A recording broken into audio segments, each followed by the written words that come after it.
नमस्कार दोस्तों, मैं हूं अतुल जैन, आपकी फाइनेंशियल फ्रीडम की यात्रा में आपका दोस्त। और एक और ज़बरदस्त हफ्ता मार्केट में ख़त्म हुआ है। काफ़ी उतार चढ़ाव मार्केट ने झेले हैं। तो इस हफ्ते हमारी ट्रेडिंग कैसी रही, पूरी एनालिसिस करेंगे और बताएंगे हमारी पोजीशंस कैसी हैं, अगला हफ्ता कैसा हो सकता है, हमने क्या क्या प्लानिंग की है। तो दोस्तों, ये वीडियो है ट्रेडर्स के लिए जो ऑप्शन सेलर हैं। तो अगर आप उस कैटेगरी में आते हैं तो ये वीडियो आपके लिए है, नहीं तो आपकी चॉइस है। तो चलिए दोस्तों, बात करते हैं कि ऑप्शन राइटर पर्सपेक्टिव से हमारा पिछला हफ्ता कैसा रहा। पूरा का पूरा डेटा एनालिसिस करेंगे। तो चलिए दोस्तों, देखते हैं कि पिछले 2 हफ्ते कैसे रहे। 2 हफ्ते की बात इसलिए करेंगे कि पिछले हफ्ते हम वीडियो नहीं बना पाए थे किसी पर्सनल रीजन की वजह से। तो 2 से 6 दिसंबर वाला वीक काफ़ी वॉलेटाइल था और ऑलरेडी हम वॉलेटिलिटी संभालते आ रहे थे। तो काफ़ी चैलेंजिंग वीक्स हमारे जा रहे हैं। और लास्ट वीक रिलेटिवली फिर भी साइलेंट था, 9 से 13 दिसंबर वाला।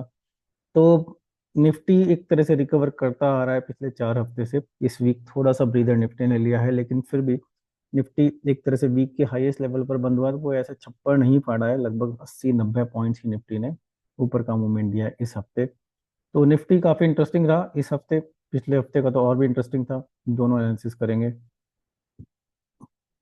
अगर हम इंडिया विक्स को देखें तो विक्स जैसे जैसे निफ्टी स्टेबल होता जा रहा है ऊपर की तरफ, ऐसे ही इंडिया विक्स नीचे की तरफ स्टेबलाइज होता जा रहा है। तो ये 9 से 13 दिसंबर का इंडिया विक्स अगर आप देखो तो गिर गिर कर लगभग 13 के आसपास आ गया है। तो अब यहाँ से बहुत ज़्यादा इंडिया विक्स गिरने वाला नहीं है। और मार्केट में वॉलेटिलिटी है तो ऊपर ही जाएगा। तो कहीं ना कहीं ऑप्शन सेलर के हिसाब से देखो तो मार्केट में जो इसमें प्रीमियम्स हैं वो थोड़े कम हैं। और मार्केट इंटरेस्टिंग हो चुकी है। तो चलिए अब देखते हैं पिछले 2 हफ्ते हमारी ट्रेडिंग के कैसे रहे। तो पहले बात करते हैं इससे पिछले हफ्ते की। 2 से 6 दिसंबर बहुत ही क्विकली कवर करेंगे। काफ़ी चैलेंजिंग वीक था हमारे लिए क्योंकि मार्केट ऊपर चढ़ती जा रही थी और इंडिया विक्स फिर भी स्टेबल था। लेकिन इस हफ्ते हमें बहुत डांस कराया मार्केट ने। क्विकली देखते हैं। बात है 2 दिसंबर की और अब देखो मार्केट एक तरफा ऊपर गई। तो कहीं ना कहीं इसमें हमको, आपको बताया था हमने कि काफ़ी चैलेंजिंग पोजीशंस हमारी लगी हुई हैं ऑलरेडी। तो किसी तरह से हमने लॉस भी बुक किया। एग्जिस्टिंग पोजीशंस में भी लॉसेस ऐड हुए और -0.59% का लॉस हो गया हमें। अगर आप देखो अगला दिन, कैंडल देखते ही आप बता सकते हो, अगला दिन थोड़ा सा फ्लैटिश था मार्केट। हल्का सा ऊपर, थोड़ा सा फ्लैटिश। इंडिया विक्स भी हल्का सा नीचे गिरा तो डेफिनेटली इसका हमें थोड़ा सा फायदा मिला। फायर फाइटिंग ऑलरेडी चल ही रही थी। तो हमने 0.92% प्रॉफिट बुक किया। और एग्जिस्टिंग पोजीशन में थोड़े लॉसेस ऐड हुए। तो बेसिकली हमने पुट राइटिंग थोड़ा ऊपर की तरफ की, कॉल राइटिंग में चैलेंजेस आ रहे थे जो बढ़ते जा रहे थे। तो कहीं ना कहीं हमें हल्का सा फायदा हो गया। फिर आया 4 दिसंबर। अगर आप देखो बहुत ही फ्लैट मार्केट रही, थोड़ा सा उतार चढ़ाव तीसरे घंटे में मिला। तो उसको हमने अच्छे से खेल नहीं पाए क्योंकि ये भी हो रहा था कि एक्सपायरी आ रही थी निफ्टी की, तो हमें उसके हिसाब से एडजस्ट करना था। तो एक और दिन हमारा लॉस का चला गया, -0.76%। फिर 5 दिसंबर आया। 5 दिसंबर को मार्केट ने एक तरफ मार्केट नीचे गिर के एक तरफ की ट्रेंडिंग मार्केट दे दी। तो ये भी काफ़ी खराब दिन गया हमारे लिए। और थर्सडे को भी यानी कि एक्सपायरी वाले दिन फिर से हमने 0.75% का लॉस दे दिया। तो एक्सपायरी डे मूव, इनफैक्ट जो 5 दिसंबर था, अगर आप हिस्ट्री में जाके देखो तो शायद दिन का सबसे बड़ा मूवमेंट, अगर आप देखो लास्ट कैंडल जो थी बात के 2 से 3 बजे के बीच में लगभग, इसने बहुत बड़ा मूवमेंट दिया। तो उसमें हम जो पोजीशन संभालते आ रहे थे सुबह से, उसमें काफी लॉस हो गया। उसके बाद 6 तारीख को बहुत ही शांत मार्केट थी तो थोड़ा उसमें रिकवरी हुई 0.71% की। लेकिन ओवरऑल हमने 1.3% पैसा लूज कर दिया अपना। तो बेसिकली हर 10 लाख पे हमें 13 हजार रुपये का लॉस हो गया। तो पिछले कुछ हफ्तों से ट्रेडिंग इतनी अच्छी नहीं चल रही है। और 2 से 6 दिसंबर वाला हफ्ता भी उसी सीरीज में काउंट हो गया। तो चलिए ये अब बात करते हैं पिछले हफ्ते की, यानी कि 9 से 13 दिसंबर। तो ये 9 से 13 दिसंबर का निफ्टी है और ये 9 से 13 दिसंबर का इंडिया विक्स है। तो इंडिया विक्स गिरता जा रहा है तो थोड़ा डेफिनेटली डीके मिला।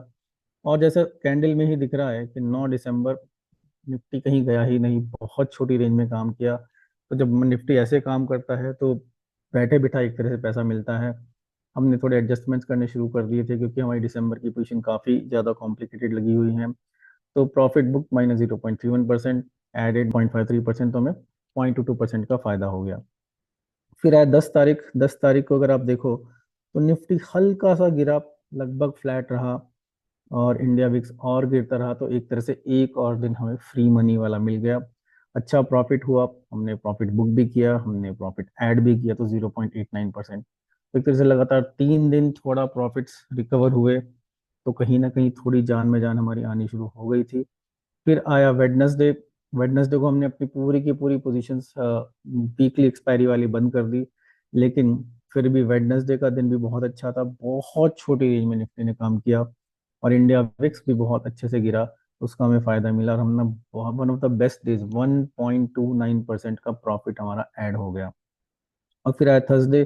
थर्सडे निफ्टी की एक्सपायरी थी, लेकिन ये एक्सपायरी बहुत ज़्यादा शांत एक्सपायरी गई। निफ्टी थोड़ा सा 100 पॉइंट की रेंज में रहा, नीचे गिरा, और इंडिया विक्स नीचे ही ट्रैवल करता रहा, इससे ज़्यादा क्या गिरता। तो बेसिकली हमें एक बार फिर से फायदा हो गया 0.4% का। अगर हम एक्सपायरी डे की पोजीशंस लगाते तो हमारा प्रॉफिट और बढ़ जाता, लेकिन हमने एक्सपायरी डे के लिए कोई पोजीशन नहीं छोड़ी थी। उसके बाद आया बहुत ही गंदा दिन, कल का दिन, यानी कि फ्राइडे का दिन। फ्राइडे को अगर आप देखो तो निफ्टी पहले 200-300 पॉइंट गिरा, और फिर 600-700 पॉइंट चढ़ा, तो कहीं ना कहीं इसने हमारा काफी हद तक बैंड बजा दिया, आप कह सकते हैं। और इसके साथ साथ ही इंडिया विक्स ने भी बहुत बड़े बड़े मूवमेंट्स दिए। तो इस पूरे मूवमेंट में हम एक्चुअली चीज़ों को संभाल नहीं पाए, और बुक तो हमने 2.53% कर लिया, लेकिन जो कॉन्ट्रा पोजीशंस लगाई, ऑब्वियसली लॉसेस बढ़ते चले गए, और 1.44% का लॉस हो गया। तो नेट नेट हफ्ता ठीक ठाक ही रहा, 1.36% का हमें गेन हुआ। लेकिन पिछले कुछ हफ्ते काफी ज्यादा क्रिटिकल जा रहे हैं, और इस समय पोजीशंस आपके साथ डिस्कस करेंगे हमारी पोजीशंस कैसे खतरनाक लगी हुई हैं। और मंथ की एक्सपायरी आ रही है, हमारा सोल एजेंडा इस समय ये है कि मंथ हमारा ओवरऑल पॉजिटिव निकल जाए। तो अगर आप देखो तो हर 10 लाख रुपए पे 13,600 रुपये का प्रॉफिट है। तो पिछले कुछ हफ्तों की अगर हम समरी करें, पिछले 12 हफ्तों की समरी, रोलिंग समरी करें, तो 35 दिन प्रॉफिट के, 22 दिन लॉस के हैं इसमें। 6 हफ्ते प्रॉफिट के, 6 हफ्ते लॉसेस के हैं, तो कहीं ना कहीं लॉसेस के हफ्ते प्रॉफिट के हफ्ते के बराबर आ गए हैं, जो थोड़ा चिंता का विषय है। इस वीक की मार्केट फ्लैट थी, लेकिन फ्राइडे को बहुत ज़्यादा उतार चढ़ाव था। शॉर्ट टर्म ट्रेंड थोड़ा सा अपवर्ड्स टू कंसोलिडेशन का लग रहा है, निफ्टी लेवल की बात कर रहे हैं। और प्रडिक्शन भी हमारा यही है कि कंसोलिडेशन ही रहेगा, चाहे थोड़ा सा अपवर्ड्स रहे, लेकिन बहुत ज़्यादा मुझे लगता नहीं है कि निफ्टी कुछ बहुत ऊपर जाएगा। जाएगा तो हमारे साथ गड़बड़ हो जाएगी, क्योंकि हमें निफ्टी ऊपर नहीं चाहिए, जो हमारी पोजीशंस करंटली लगी हुई हैं, खासकर 26 दिसंबर की एक्सपायरी वाली। तो हमारा पिछले 12 हफ्ते में अगर आप देखो, तो 12 हफ्ते का P&L, ये तो हमारा लास्ट वीक का हो गया 1.36%। तो पिछले 12 हफ्ते में हमारा क्यूमुलेटिव लॉस ही है -2.82% का ट्रेडिंग में, और निफ्टी में भी क्यूमुलेटिव लॉस है 2.95% का। तो ओवरऑल पिछले 12 हफ्ते में हमने 5.77% गंवाए हैं, राइट। लेकिन कहीं ना कहीं जब वीक नंबर 32 से हम आपके साथ ट्रेडिंग करते आ रहे हैं, तो उसमें हमारा ओवरऑल 5.62% का प्रॉफिट है। बेसिकली ये, इसमें जो एक्स्ट्रा हफ्ते हैं वो इस विंडो में नहीं आ रहे हैं, तो कहीं थोड़ी तसल्ली है कि अब तक हम प्रॉफिटेबल जर्नी कर रहे हैं। लेकिन मेहनत उतना रंग नहीं ला रही जितनी हमेशा हमेशा लाती है, लाती रही है। पर ठीक है, ट्रेडिंग ऐसा चल रहा है, चलता रहेगा। ये पूरी उम्मीद है कि कवर अप भी करेंगे और बड़ा पैसा बनाएंगे भी। तो अब बहुत इंपॉर्टेंट सेक्शन पर आते हैं कि हमारा अगला हफ्ता कैसा जाने वाला है। वो डिपेंड करता है कि हमारी पोजीशंस कैसी हैं इस समय।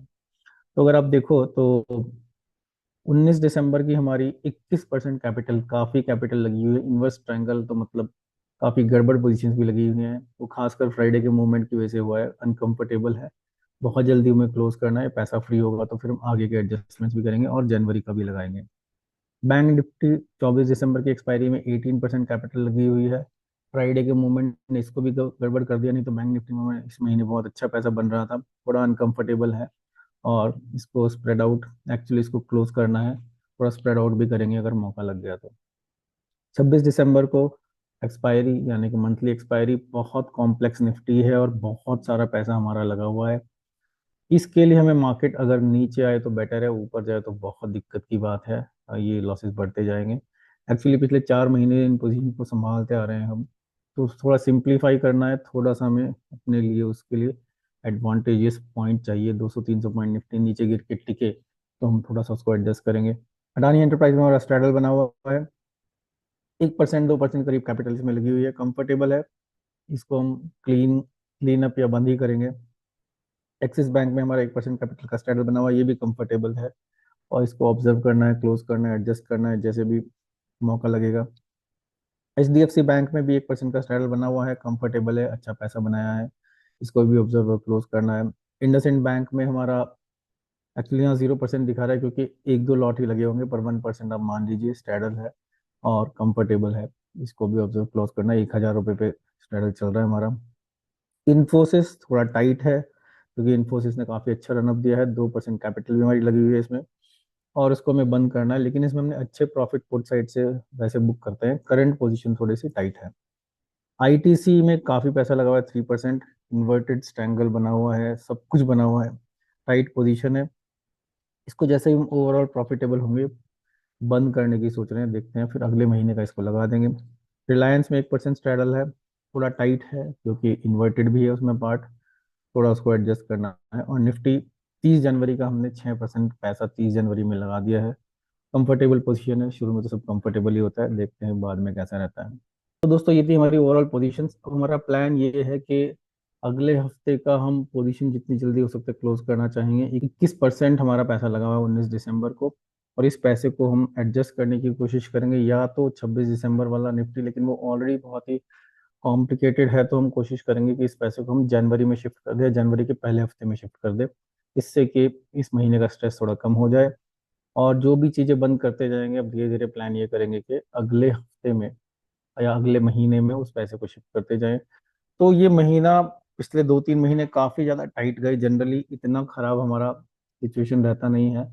पर यही सब लर्निंग है स्टॉक मार्केट की, और यही बताता है कि इवन दो हम ऑप्शन सेलर हैं, पोजिशनल ऑप्शन सेलर का कभी फायदा होता है कभी नुकसान होता है। जैसे कई लोग जो इंट्राडे कर रहे हैं आजकल नॉन डायरेक्शनल, वो और भी ज़्यादा फंसे हुए हैं। लेकिन पोजिशनल में हम 50-50 मामला चल रहा है, और अगर 50-50 चलता रहा तो कोई फायदा नहीं है, क्योंकि हमें नेट नेट तो भले ही 1% 2% हर महीने मिले, पर नेट नेट तो हर महीने कमाने का ही इंटेंशन है। लेकिन हिस्ट्री अच्छी है, हमने अच्छे पैसे कमाए हैं, और ऐसा नहीं कि बड़े लॉसेस हो रहे हैं, तो मैनेजेबल सिचुएशन है। पर मज़ा तो तभी है जब हर हफ्ते पैसा बने, चाहे वो थोड़ा सा ही बने, क्योंकि थोड़ा थोड़ा ऐड कर करके बहुत हो जाता है, जैसा आपने हमारी वीडियो से भी देखा। और देखते हैं अगला हफ्ता कैसा रहेगा, तो अगले हफ्ते के एनालिसिस पर आपसे फिर से मिलेंगे। दोस्तों आशा करता हूँ आपको वीडियो पसंद आया होगा, पसंद आया तो लाइक क्लिक कीजिए, और अगले हफ्ते फिर मिलेंगे आपसे अपनी ट्रेडिंग की जर्नी को लेकर।